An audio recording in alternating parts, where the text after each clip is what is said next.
We'll see. In a tweet, Natasha expressed her pride and her admiration for this team. Have you experienced similar feelings in the past few days? And how do you combine that with a really painful finale to the season? No one anticipated it in the BA and WW. A player who battled to remain on the team for her first 2 seasons, questioning every shot she hit and secretly fearing that her release date was today. Then, practically overnight, everything was different. Lexie Hull not only underwent the greatest metamorphosis in women's basketball history, but she also became one of its most intriguing tales. And now, after spending years at the center of the Caitlin Clark hurricane, she has finally shared her experiences. The actual one, not the polished media version. And no one really anticipated what she disclosed. You need to know where Lexie Hull was before Caitlin Clark even entered Gainbridge Fieldhouse before any of this makes sense. The Indiana Fever selected Hull with the 6th overall pick in the 2022 draft. That sounds like a dream on paper. Top 10 choices, 6th overall. A Stanford alumni who had earned a national championship, 3 All-Pac, 12 choices, and the Class Award and Elite 90 Award for academic and athletic performance in her last year. This was meant to be the beginning. Instead, due to the adverse conditions during those early years, it became a grind that was largely unseen to outsiders and not quite as good. They were among the weakest clubs in the league since they alternated between losing seasons and missing the playoffs completely. However, Hull was forced to fight nonstop to remain on the squad, a circumstance that no young athlete wants to be in. Each and every night mattered. Every object had an ill meaning. She was aware of her fearful behavior. She scored fewer than 5 points per game on average over her first 2 seasons. She played for more than 20 minutes every night in her second year, although she only scored 4 or 6 points. The numbers are correct. Something was holding her back, and Hull would finally figure it out. Few athletes are ever as candid about their early years as she was. When I first started, it looked like they had to go in if I shot, because if I didn't, I might be benched or cut. Glamour magazine was told to go back and read that. A top 10 draft pick, a Stanford graduate, and someone with exceptional credentials are all sleeping awake worrying that one poor shot could wreck her career. That was the reality of being on a losing team with nothing to ease the pain. She realized how nerve-wracking those early years had been. There is little margin for error, no semifinals, and a losing culture. The stakes were enormous. As a result, everything mattered. Moreover, the impact of that kind of pressure extends far beyond your shot. It penetrates your head.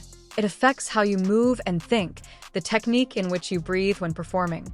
Hull was being suffocated by it, and everyone outside was ignoring the fever. But something happened that impacted not just Lexie Hull's career, but also the franchise's overall trajectory, and very likely the state of American women's basketball in general. The Indiana Fever selected Caitlin Clark with the 1st overall pick in the 2024 WNBA draft.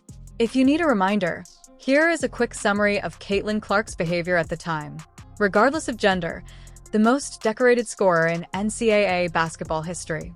A player who, by herself, obliterated decades-old records, made Big Ten women's basketball a must-watch event, and made Iowa Hawkeyes games into national television events with packed houses.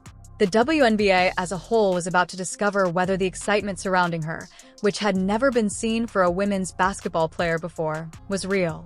It was sincere.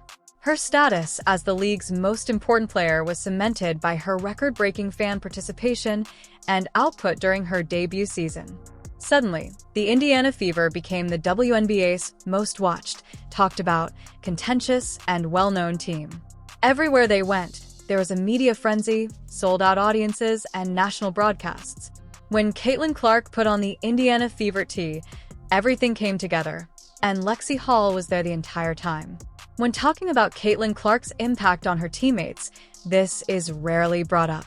Beyond visibility, there were other considerations. There were other causes besides larger crowds, sponsorship deals, and the cameras that followed them. The biggest shift, according to Lexie Hull, occurs inside the lines during a game. Until you know what you're searching for, it's practically invisible. Compared to nearly everyone who has ever played this game, Caitlin Clark has a unique perspective on the floor.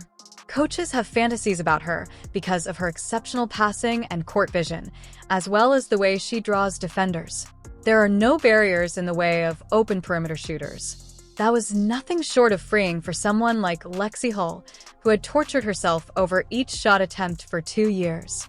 When you consider what preceded the transition, Hull's depiction of it acquires new meaning. "I'm aware that once Clark gets here, I'll get open shots. But since I've worked so hard to prepare for this, I don't have to worry about whether or not they enter," she remarked. "I'll accept the result." That's more than just assurance. Freedom is that. The kind of freedom that is only possible if the pressure valve is eventually opened. And the figures supported it. Hull had a 47.1% three-point shooting percentage in 2024. It was a lifetime best and one of the finest shooting efforts in the league that year. Her three-point percentage fell back to 36.7%, exactly where she had been while in college, if Clark's death hadn't created those chances. Even better than the words, the statistics convey the story. However, this narrative gets much more intriguing when you consider that the alteration wasn't limited to the court. This is due to the fact that the off-court relationship between Lexie Hull and Caitlin Clark caused controversy, attracted media attention, and turned into one of the most talked-about friendships in women's sports. Many were really worried about Clark's adjustment to a locker room full of strangers after she was drafted. Kate Martin and Gabby Marshall, two of her childhood pals. Her teammates were her closest friends during her 4 years at Iowa.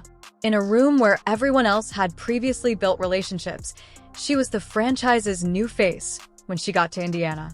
The worry was genuine. Would she be a good fit? Would the current players welcome her, or would her attention offend them?